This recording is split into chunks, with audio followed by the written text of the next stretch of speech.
Hey everyone, welcome back to the channel. If you've ever seen those giant stone heads in pictures or documentaries, you're probably already familiar with Easter Island's famous Moai statues. But have you ever wondered how these massive stone figures were made, why they were created, and what makes them so mysterious? Well, you're in the right place. Because today, we're diving deep into one of the most fascinating cultures in history. Let's talk about the Moai statues of Easter Island. So, let's kick things off by talking about the construction of these incredible statues. We're talking about statues that weigh tons, are up to 30 feet tall, and were crafted centuries ago by a people who didn't have modern tools. So, how did they do it? First off, the material they used was a soft volcanic stone called tuff. This tuff rock is found in the quarry of Rano Raraku, a volcanic crater on Easter Island. The quarry is where the majority of the moai were carved. Why tuff?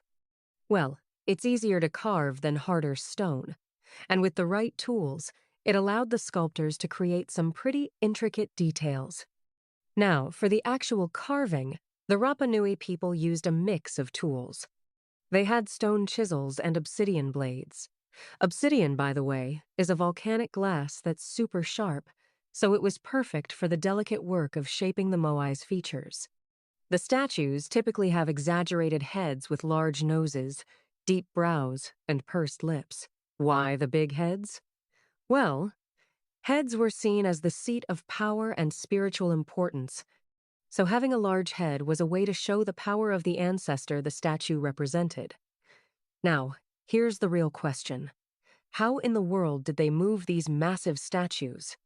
I mean, we're talking about statues that weigh several tons. Many of the statues were carved in the quarry and then transported to their final locations, often on stone platforms called ahu. The most widely accepted theory is that they walked. Yes, you heard that right. The moai walked to their destinations. The Rapa Nui people used a system of ropes to rock the statues back and forth, gradually guiding them to their positions. It might sound impossible, but it's been shown that with the right technique, the statues could be made to walk, a process called the walking method. Some theories suggest they used log rollers or sledges, but the walking method is probably the most famous one. So, why did the Rapa Nui people go to all this effort to create and move these giant statues? Well, the moai weren't just artistic creations, they were deeply tied to spiritual beliefs and the community's survival. Each moai represented an ancestor, specifically the chiefs, or the most respected members of society. The statues were said to embody the mana, or spiritual energy, of these individuals. The idea was that the moai's mana would protect the people, bring them prosperity, and ensure successful crops and fishing. They were symbols of authority and power.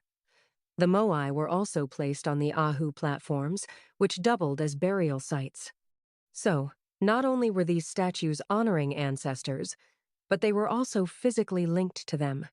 The statues were placed to face inland, watching over the people, while the ahu platforms were positioned to face out toward the ocean, probably symbolizing a connection between the living and the ancestral spirits. Okay, here's a fun fact about the moai that might surprise you. Did you know that the moai's hats were made from a completely different kind of volcanic rock? The hats, or pukau, are made from a red scoria, a type of volcanic stone that's much lighter than the tuff. And here's the kicker. The pukau were not just for decoration. They were considered to enhance the moai's power and make them even more impressive. Now, you might think that the hats were just a practical way to make the statues look cooler.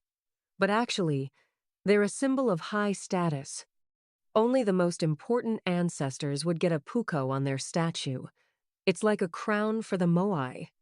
So, to wrap it up, the moai statues of Easter Island are far more than just colossal stone heads. They're powerful symbols of heritage, spirituality, and the engineering feats of the Rapa Nui people. From how they were carved and transported to their purpose in Rapa Nui society, the moai remain a mystery in many ways, but their significance is undeniable. Before we go, let me leave you with one last thought. Easter Island's moai aren't just relics of the past, they're a reminder of how human ingenuity, culture, and belief can leave an indelible mark on the world. If you've learned something new today, be sure to hit that like button. And if you haven't already, don't forget to subscribe for more deep dives into history and culture. Thanks for watching, and I'll catch you next time.